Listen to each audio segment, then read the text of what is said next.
হে everyone, আসসালামু আলাইকুম সবাইকে। আজকে আমি আপনাদের সাথে শেয়ার করব দুধ পুলি পিঠা। তো চলুন দেখে নেওয়া যাক কীভাবে তৈরি করা হয় এই দুধ পুলি পিঠা। তো এই জন্য আমি আগে থেকে ডো বানিয়ে রেখেছি, আর এই ডোটি আপনারা যেরকম চালের রুটি তৈরি করার জন্য যেরকম ডো তৈরি করে থাকেন ঠিক সেরকমভাবে বানিয়ে নিতে হবে। আর নিয়ে নিলাম নারকেলের পুর। নারকেলের পুর আমার ভিডিওতে দেওয়া আছে, নুন পিঠা নামে একটা ভিডিও, সেখানে দেওয়া আছে। তো এখন আমি আপনাদেরকে পিঠা বানিয়ে দেখাবো। তো পিঠা বানানোর জন্য আমি প্রথমে নিয়ে নিয়েছি ডো, আর ডোটিকে আমি খুব ভালো করে মথে নিচ্ছি। আমি কিভাবে করছি আপনারা লক্ষ্য রাখবেন।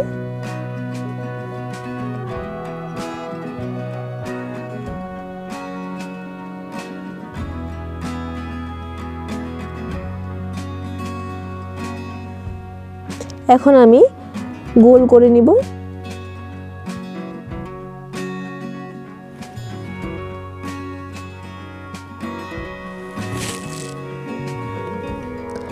আর পিঠা তৈরি করার জন্য আমি একটু হাতে আটা মেখে নিয়েছি। এখন আমি চারপাশে ঘুরিয়ে ঘুরিয়ে একটি গোল শেপ তৈরি করে নিব, ঠিক ছোট বাটির মতো। তো আপনারা দেখলেই বুঝতে পারবেন।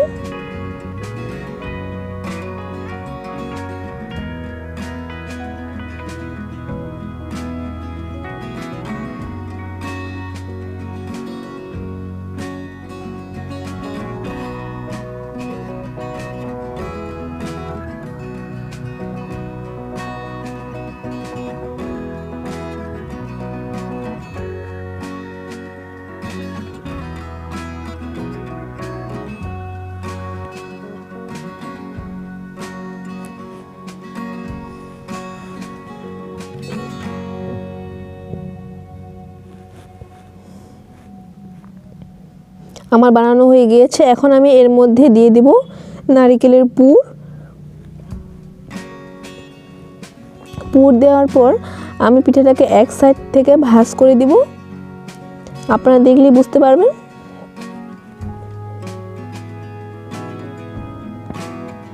আর এই পিঠার ডিজাইনটা আপনারা আপনাদের ইচ্ছে মতো ডিজাইন করতে পারেন।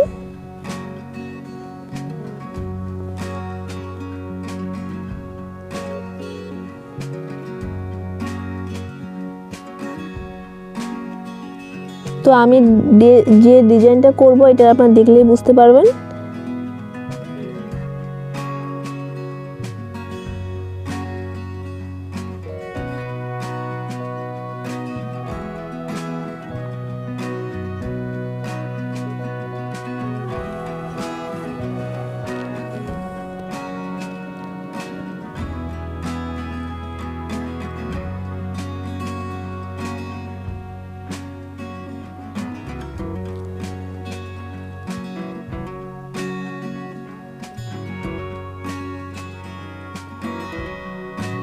আর পিঠাটিকে অবশ্যই ভালো করে ভাঁজ করে নিতে হবে, যেন ভিতর থেকে পুর বের হয়ে না যায়। তো আমার একটি পিঠা প্রায় বানানো হয়ে গিয়েছে। আমি ঠিক একইভাবে সবগুলো পিঠাকে বানিয়ে নেব।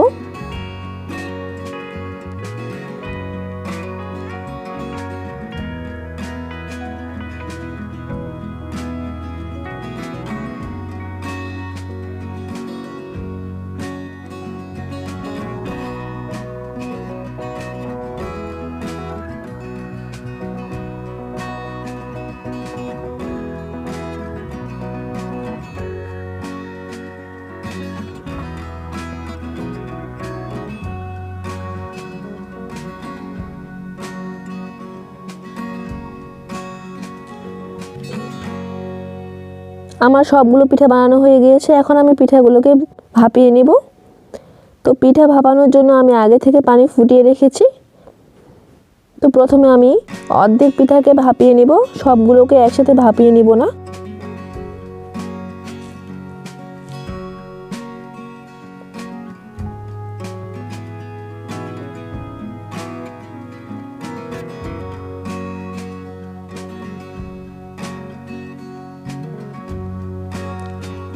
এখন আমি ঢাকনা দিয়ে ঢেকে দিয়ে কিছুক্ষণ অপেক্ষা করব।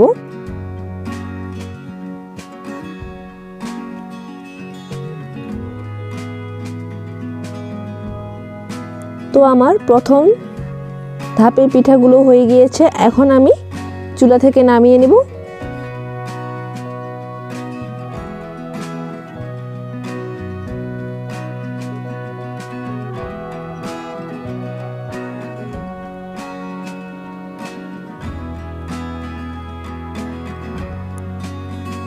এরপর আমার যে বাকি পিঠাগুলো ছিল সেগুলোকে একইভাবে ভাপিয়ে নেব।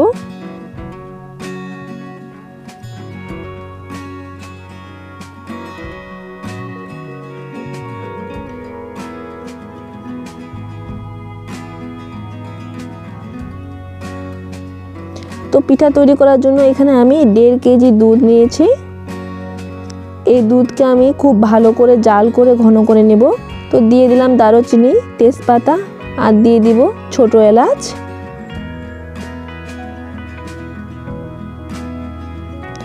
আর এই পিঠা তৈরি করার জন্য অবশ্যই দুধকে জাল করে ঘন করে নিতে হবে।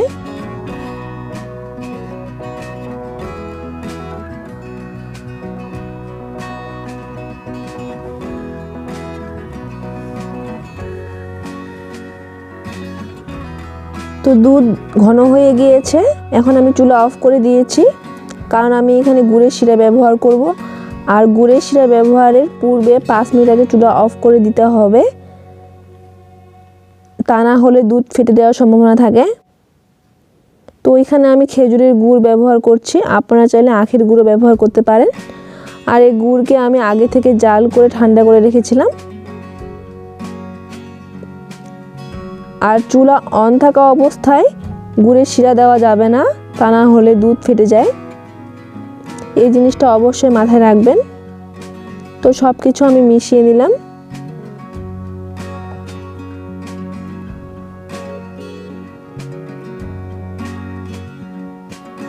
এখন আমি দিয়ে দিব নারকেল। তো এখানে আমি ব্যবহার করছি যে নারকেলের পুরটা আমি পিঠার ভিতরে ব্যবহার করেছি, সেই নারকেলটা। আপনারা চাইলে সাদা নারকেলও ব্যবহার করতে পারেন। তো এখন আমি দিয়ে দেব ভাপিয়ে রাখা পিঠাগুলোকে।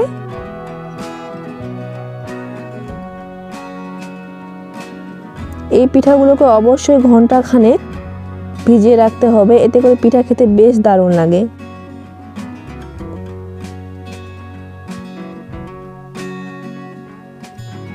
তো ফিরে এলাম ঘন্টাখানেক পর। তো ভিউয়ার্স, আশা করি আমার এই রেসিপিটি আপনাদের অনেক ভালো লেগেছে। কেমন লাগলো অবশ্যই কমেন্ট বক্সে জানাবেন। আমি আপনাদের একটি পিঠা কেটে দেখাচ্ছি যে কি সুন্দর হয়েছে। সবাই ভালো থাকবেন। আল্লাহ হাফেজ।